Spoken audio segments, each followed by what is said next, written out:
Tony, he's Mike, and today we return to the Brunoverse for Bruno Mattei's magnum opus, the Seven Magnificent Gladiators.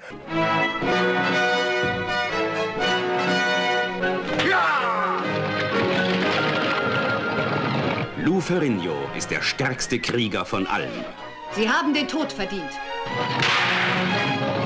Sybil Danning ist die rassige Amazone. Verteidigt euch! Aus längst vergangener Zeit stammt die Geschichte der 7 glorreichen Gladiatoren. Starring Lou Ferrigno, the Incredible Hulk himself, and God, what is Sybil Danning? Or is it Sybil Danning? Sybil Danning, yes, and yes. a bunch of people you've never heard of, except for Mrs. Lou Ferrigno, who plays Pandora. We can't go on like this. We've got to get somebody to defend us. Pandora, open the niche hidden in the belly of Jove. The lady who was running around going, "Hold my sword!" Grasp the sword. That's all? Grasp it.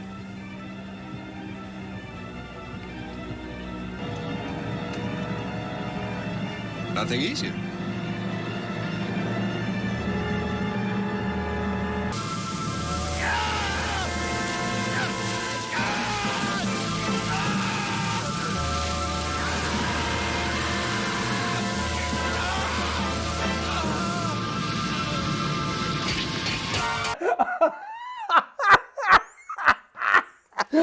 I'm just going to say this.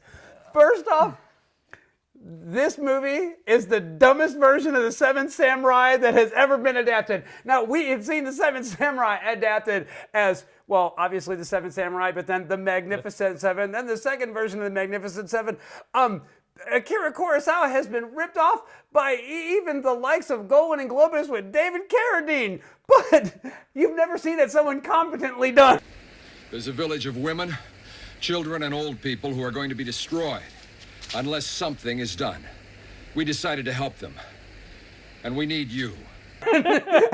As you have in the Seven Magnificent Gladiators. Now I will say that Bruno did me dirty. I kind of enjoyed it. He's again, I said this before, Bruno's that abusive boyfriend. And, somehow he keeps working his way back into your life. And he'll do you dirty. But sometimes you do you dirty the right way.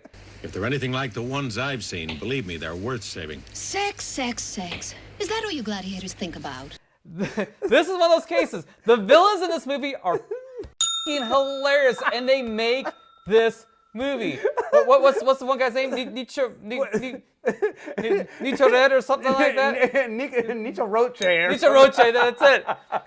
It's f***ing hilarious. It is way inappropriate space villain outfit.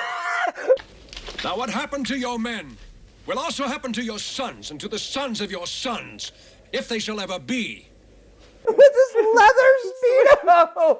Oh, and he's immortal. Let's not forget that. He cannot be killed by mortal weaponry.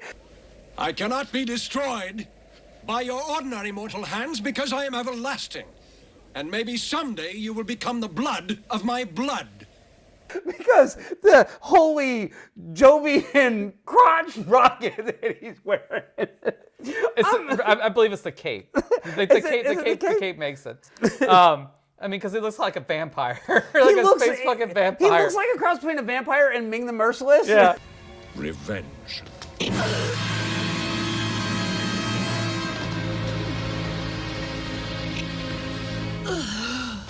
And a bondage fan. I mean, and then after that, you got the Roman Emperor.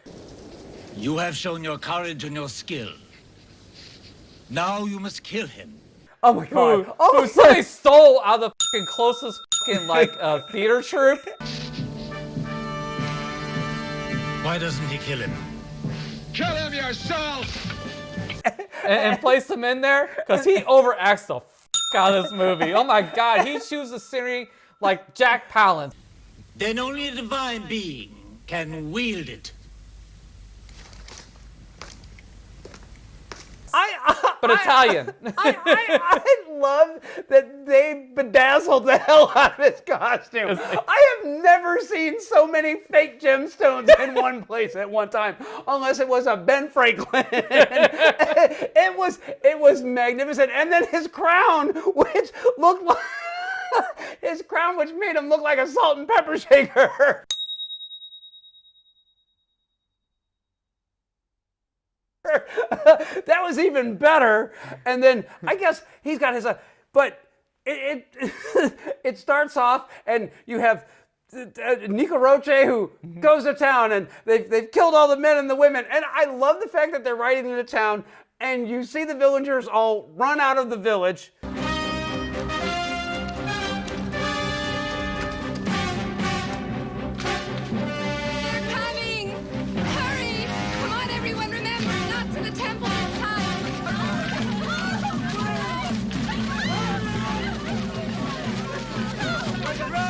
They apparently shot this on like real Roman ruins or something like that. But they all go running away, and then as they all go running away, they all like collect together. And Nicerote is all like, "So you've come out to greet me, and all you have is 3 chickens and some cheese." This is what you honor me with? 4 chickens and a piece of cheese? Is that all my protection is worth to you? Oh man, he chews the scenery. And it's like, wait a minute, they were all running and screaming to get away from you, but it turns out that was how they welcome you. There's nothing you can take from us now, except our lives. Well, there's always the gift of your virginity. However, that is a gift you no longer possess. They go to like some priestess seer who's blind, but she now has a magical sword. It's the only sword that can kill Nicerote, whatever.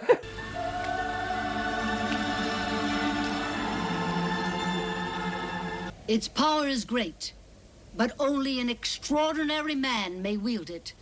The man who will drive it through the evil heart of my son Nicerote. And they must search from the highest to the lowest, because only the person that can wield this sword can kill Nicerote. And so these 4 ladies ride to Rome, and apparently they're handing this sword to everybody, going, "Hey, hold this and let me know if your hands burn."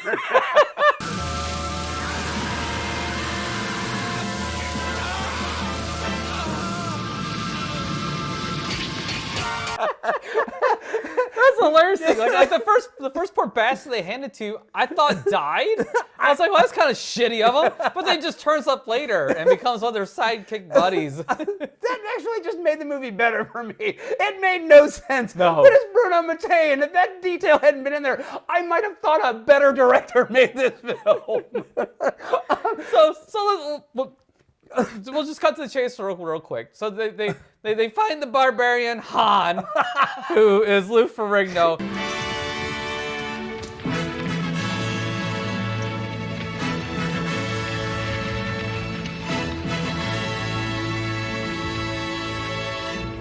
He's the one. He has the sort of power, fucking by power Grayskull.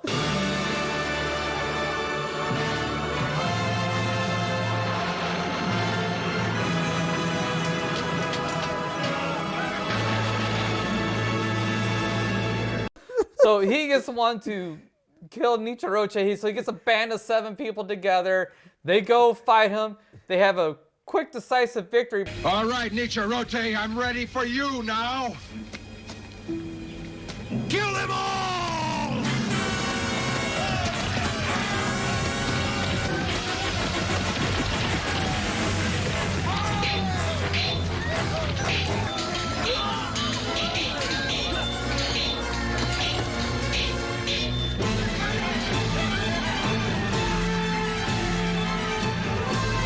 But then Nicerote comes back. Yeah, I was gonna say, it has a counterattack, and then there's a counterattack, and half of the Magnificent Seven die. Four of the 7.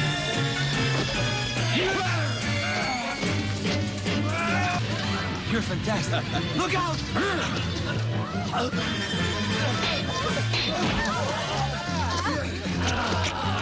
Know something? What? I figured you'd come back.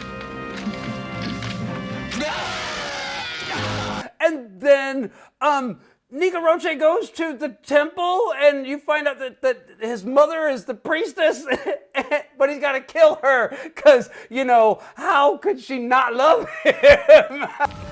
It's against nature for a mother to want to see her son dead. You are no longer my son. Why did you come back? What do you want here? Revenge.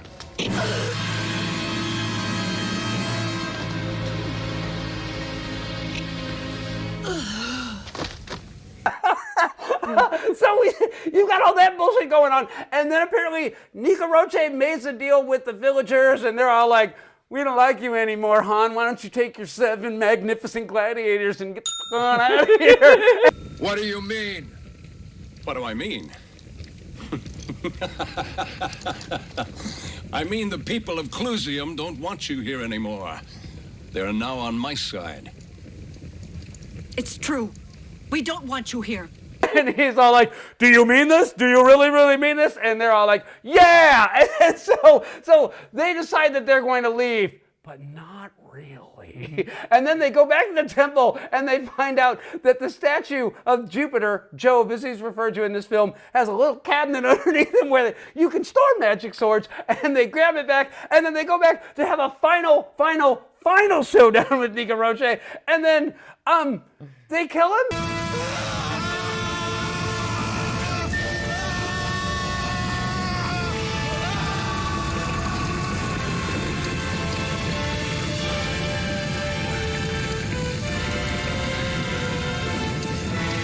And almost everybody dies except for Han, and then his buddy, the charioteer. Yeah. And then Sharito or something like that. and then the guy that gets his hand burned the first time. I forgot his name. But he goes back to the village because he hooked up with a hot brunette, and that's all good. Yeah, good on him. And then they're like, "That's it, we're done." And done enough. Because it had the perfect amount of runtime, because any more Lou Ferrigno couldn't take anymore. Because I'll tell you what, he is the biggest sin in this movie. What do you mean? That poor motherfucker cannot act. Tell the others to take positions to protect the people. What about you? Don't ask questions, do it. He can't. He's good for two things. He's good for breaking through walls and flexing his muscles in the Incredible Hulk. That is it. That's the extent that poor man's acting ability. And the Incredible Hulk would bust through walls and flex his muscles.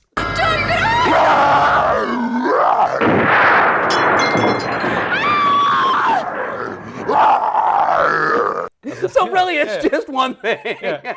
But one thing and then one thing in green makeup. So Yeah. I guess that makes a difference. Yeah.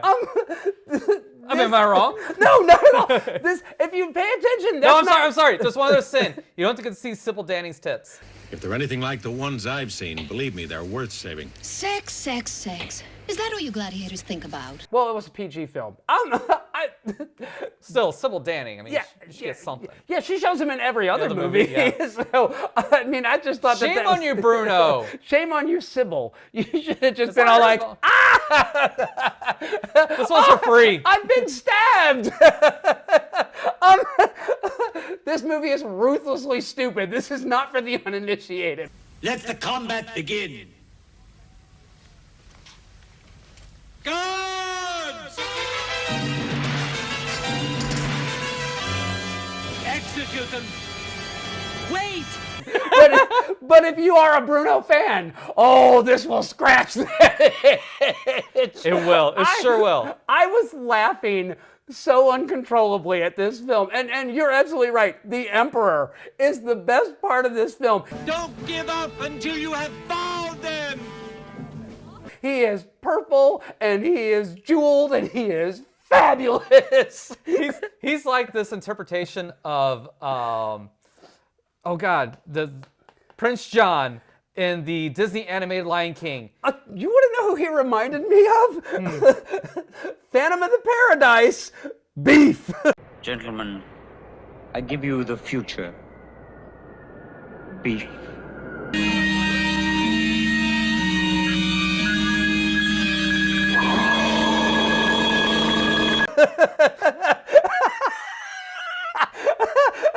Tell me I'm wrong.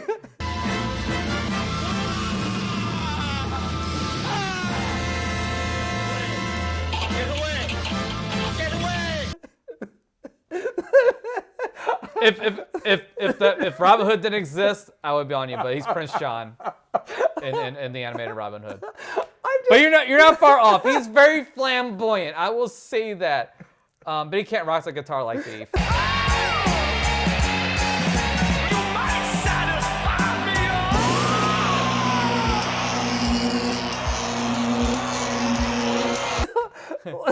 nor flirt with his male audience like Beef.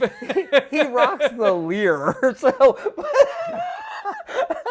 I love this movie. It's fucking absurd. It is. The bar fight.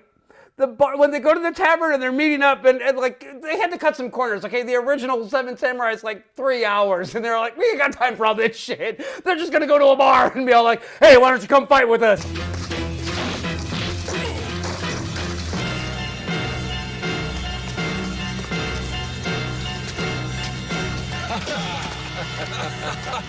By all the gods, we did it. That's magnificent. I love it. And that's exactly how it plays out. But then it breaks out into this bar fight. And there's this, I was as surprised as anybody. There was this competently done action scene where they take the table and they flip it up and then they push the Roman guards against the wall. Kill him!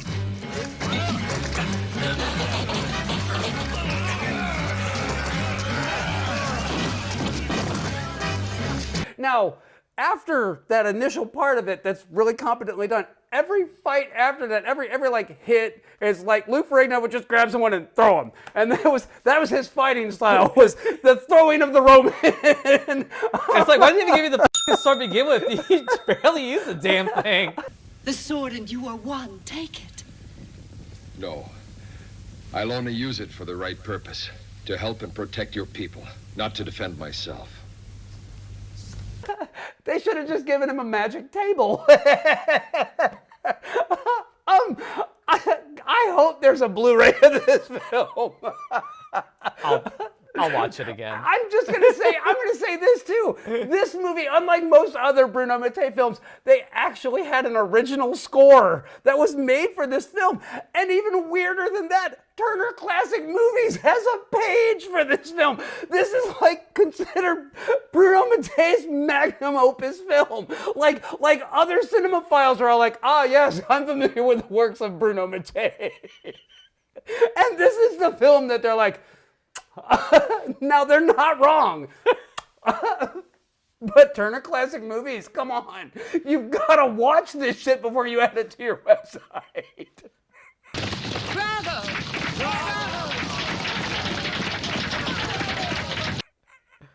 Oh, shit.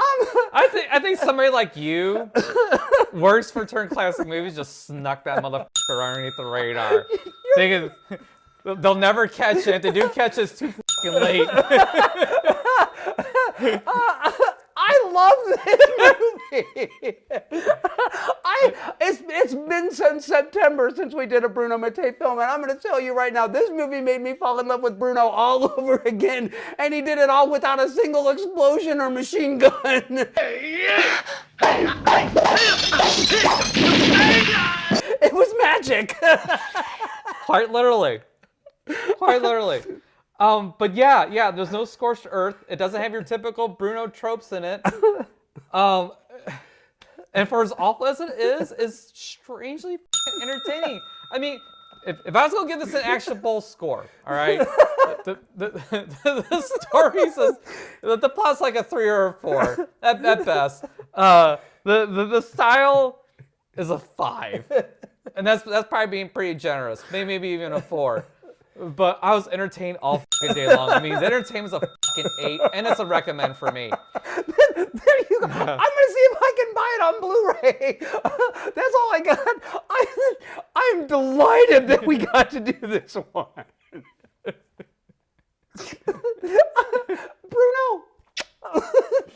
That's all I got. Anything else to add? No, we'll see you the next time.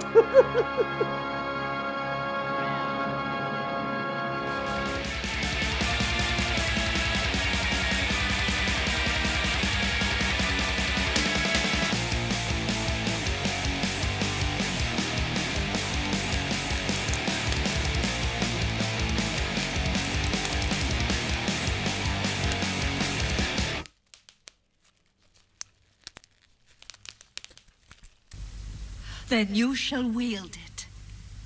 I warn you, child. If nothing happens when I grasp this sword, you'll die with them